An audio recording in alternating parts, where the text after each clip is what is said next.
Ang magandang mangkukulam. Magsisimula ang kwentong ito matapos ang matinding digmaan ng Trojan. Si Lord Odysseus ay pauwi na mula sa digmaan kasama ang mga tauhan niya. Sa dalampasigan! Dapat tayo maglakbay at alamin kung sino ang nakatira rito. Maghati tayo sa dalawang pangkat para kung ang isa man sa atin ay mapahamak, merong makakapunta at makakatulong. Si Odysseus ang namuno ng isang grupo. At si Lucas naman ang ginawang pinuno sa kabila. Naghagis sila ng isang barya upang malaman nila kung aling grupo ang dapat mauna. At natalo si Lucas. Siya at ang kanyang mga tauhan ay umalis na at naglakbay sa kakahuyan. Nang makarating na ang mga lalaki sa kakahuyan, nakita nila ang isang maliit na bahay na napapaligiran ng mga mababangis na hayop. Lobo, leopard at leon. Sandali! Walang gagalaw! La la la la, tu tu tu tu. Napakaganda ng tinig na iyon, hindi ba? Mula ito sa bahay na iyon. Naramdaman ng mga kalalakihang may humihila sa kanila papunta sa bahay at nilagpasan nila ang mga hayop na sa katunayan ay maaamo. At ang iba naman ay mukhang nakakatakot at mahina. Pagpasok ng mga lalaki sa bahay, sinalubong sila ng isang eleganteng babae. Ang pangalan niya ay Circe. Maligayang pagdating sa isla ko, matatapang na kalalakihan. Mukha yatang pagod at gutom kayo. Hali kayo, meron akong mainit na sopas na tiyak na babagay sa inyo. Agad namang sumang-ayon ang mga kalalakihan at dinala sila sa hapagkainan kung saan sila umupo at kumain ng sopas. Napakasarap! Napangiti si Circe habang pinapanood ang mga lalaki na tuwang-tuwa sa sopas. Naghihintay naman siya ng pagkakataon dahil siya ay isang mangkukulam at may inilagay siya na mahiwagang lason sa kanilang sopas. Nang matapos na nilang inumin ito, agad niyang tinapik ang lamesa ng mahiwagang wand at sinabi, Kayong mga kambing, pumunta na kayo sa bahay ng mga kambing kung saan kayo nabibilang. At habang siya ay tumatawa, paisa-isa lahat ng lalaki ay naging kambing at umiyak sa kawalang pag-asa. Samantala, doon sa baybayin, nang hindi na bumalik sa barko ang kalalakihan, si Odysseus ay biglang nag-alala kaya nagpasa siyang umalis at hanapin ang mga ito. Maghintay kayo rito! Aalis ako at hahanapin sila! Habang siya'y naglalakad sa kakahuyan, may nakita siyang batang lalaki. Estranghero, anong ginagawa mo rito? Hahanapin ko ang mga kasamahan kong lalaki na nawawala! Mga tauhan mo sila. Marahil sila ang mga bisita ng kaibig-ibig na si Circe. Hindi mo sila mahanap sa bahay niya dahil nandun sila sa bahay ng mga kambing kasi isa siyang mangkukulam at ginawa niya mga hayop ang mga kalalakihan. Napadaan ko roon nang makita ko ang lahat ng pangyayari mula sa bintana kaya tumakbo ako. Ang mga tauhan ko, naging mga kambing! Ang batang lalaki ay kumuha ng isang maliit na halaman mula sa kanyang bag at inabot niya ito kay Odysseus. Kainin mo iyan. Magiging ligtas ka laban sa lahat ng kanyang mga patibong at lason.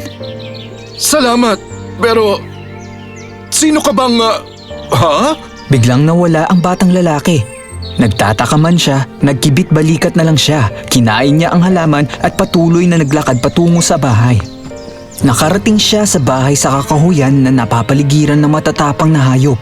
Si Odysseus ay buong tapang na naglakad sa harap ng mga hayop papasok sa bahay. Katulad ng nangyari sa kanyang mga tauhan, pinati rin siya ng magandang mangkukulam. Pinaupo siya at pinahihigop ng kanyang sopas. Napangiti si Odysseus at ininom niya agad ito at nakita niya na inilabas na ang wand at tinapik ang lamesa. Pumunta ka na sa kwadra ngayon, kabayo. Ngunit hindi naging kabayo si Odysseus. Sa halip, tumingin siya sa babae at ngumiti. Namangha si Circe. Imposible! Kukuha ako na makakain mo ngayon. Mukhang nagugutom ka na. Paano makakakain ang pinuno kung ang mga kasama niya ay nakatira sa labas ng bahay ng mga kambing?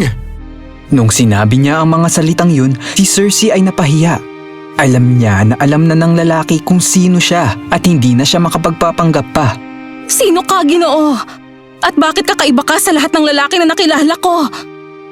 Sinabi sa kanya ni Odysseus ang tungkol sa kanyang sarili at nakaramdam si Circe ng kakaibang atraksyon sa kanya. Kilala ko kung sino ka. Pero hindi ito dahilan para hindi ka maging isang mabuting tao.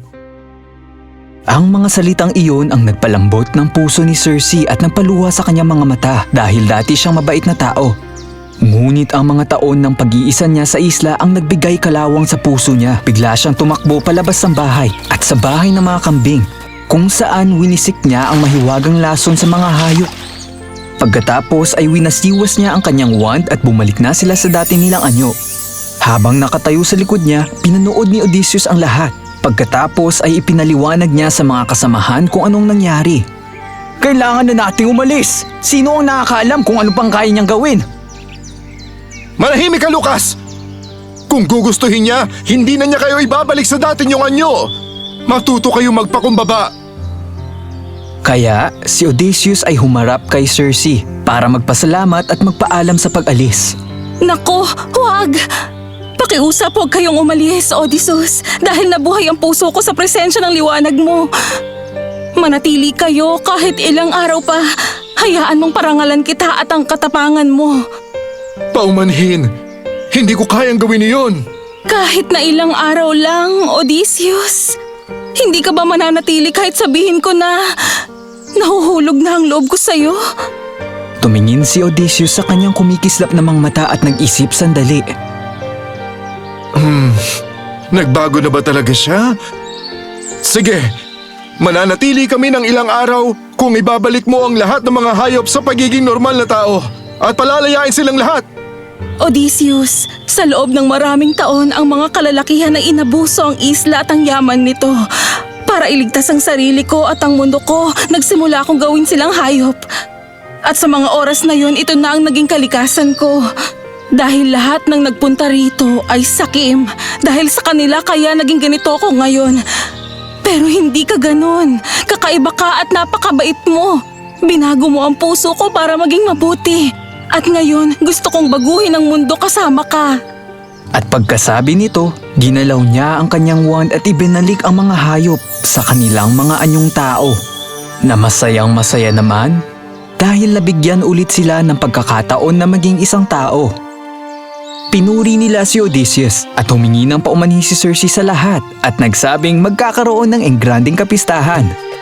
Pinapunta ni Odysseus si Lucas pabalik sa kanilang barko upang sunduin ang iba pa. Ang kapistahan ay tumagal ng 3 araw at sa pagkatapos ito, ang bawat isa ay gusto nang umuwi sa kanilang tahanan.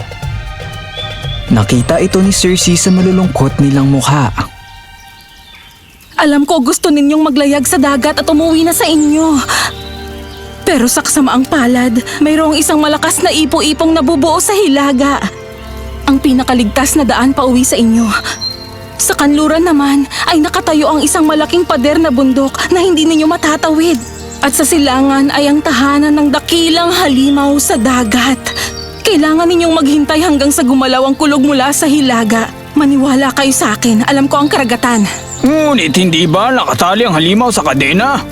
Oo, ito'y nakatali sa malalaking bato sa pagitan kung nasaan ang makitid na daan. Imposibleng makaraan tayo sa makitid na daan dahil ang kamay ng higante ay kaya pang umabot at sumira ng mga barko at kalalakihan. May paraan ba para matalo ang higante? Meron pero isa lang. Si Lord Adrian, ang siyang kumadena sa hayop. Siya lang ang nakakaalam ng kahinaan nito at siya lang ang makakagawa nito at matutulungan kayong maglayag sa makitid na daan. Lahat sila ay napalingon kay Lord Adrian. Lord Adrian, matutulungan mo ba kami? Lord Odysseus, lahat kami ay saludo sa iyo at walang hanggang pasasalamat sa lahat ng ginawa mo para sa amin. Nangako ako na hindi na ako magkakapitan ng barko muli, ngunit hayaan mo akong suklian ka. Gagamitin ko ang aking fire arrow para bumuo ng usok sa harap ng mata niya para matakpan ang kanyang paningin at matulungan kaming maglayag sa daan. Lahat ay sumang-ayon, maliban kay Odysseus, na alam niyang oras na ito para magpaalam kay Circe, na labis na niyang minahal nitong mga nakaraang araw. Oh, magandang diwata. Kailangan ko nang magpaalam. Dapat naming ipagpatuloy ang aming paglalakbay. Salamat sa iyong magandang pakikitungo. Lord Odysseus, kung ako lang ang masusunod, gusto kong narito ka lang palagi. Pero naiintindihan ko na may iba kang tatahakin. Tandaan mo, noong sinabi ko na nahuhulog na ang loob ko sa'yo, totoo ang sinabi ko. Hindi na nakapagsalita si Odysseus pero patuloy siyang nakatingin habang tumutulo ang luha niya. Odysseus! Naghihintay na sila! Handa na kaming maglayag! Ipangako mong mananatili ako sa panaginip mo. Ngunit wala pa ring sinabi si Odysseus. Dahan-dahan siyang tumalikod at naglakad palayo. Sa baybayin, ang barko ay handa ng maglayag. Ang lahat ng tauhan ay nakahanda na. Si Odysseus ay nakarating na rin at huminga ng malalim. Tapos, ang barko ay naglayag na.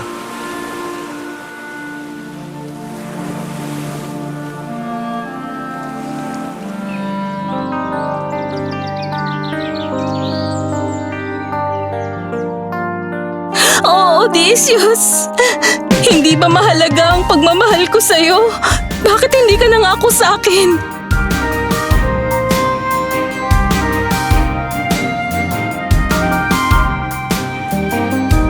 Oh beautiful witch, when did I give you my heart? When did I fall in love? Oh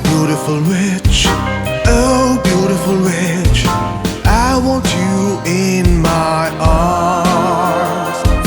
I want you in my life. Oh beautiful witch, when did I give you my heart? When did I fall in love?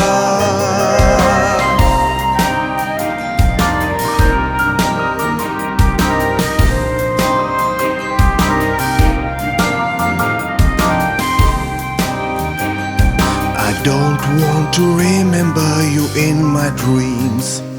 I want you just as real it is.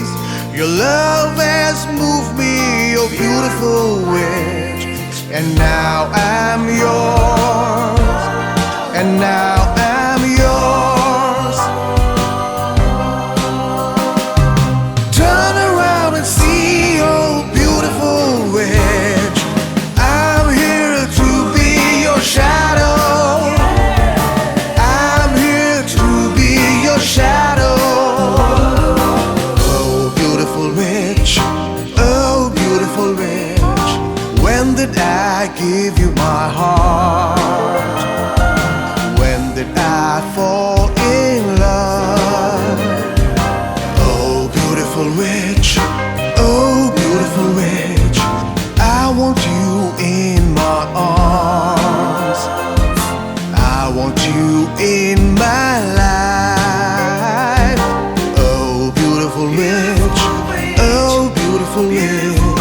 When did I give you my heart?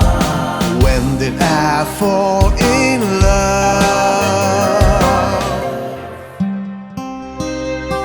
Odysseus! Hindi ka umalis! Paano ko kakayanin? Minamahal na rin kita, Circe. Oh, mahal na mahal din kita! Kaya naman, nagyakapan ang dalawa na para bang ayaw na nilang kumala sa isa't isa. Tanaig ang pag-ibig laban sa pagsubok at namuhay ang dalawa ng maligaya.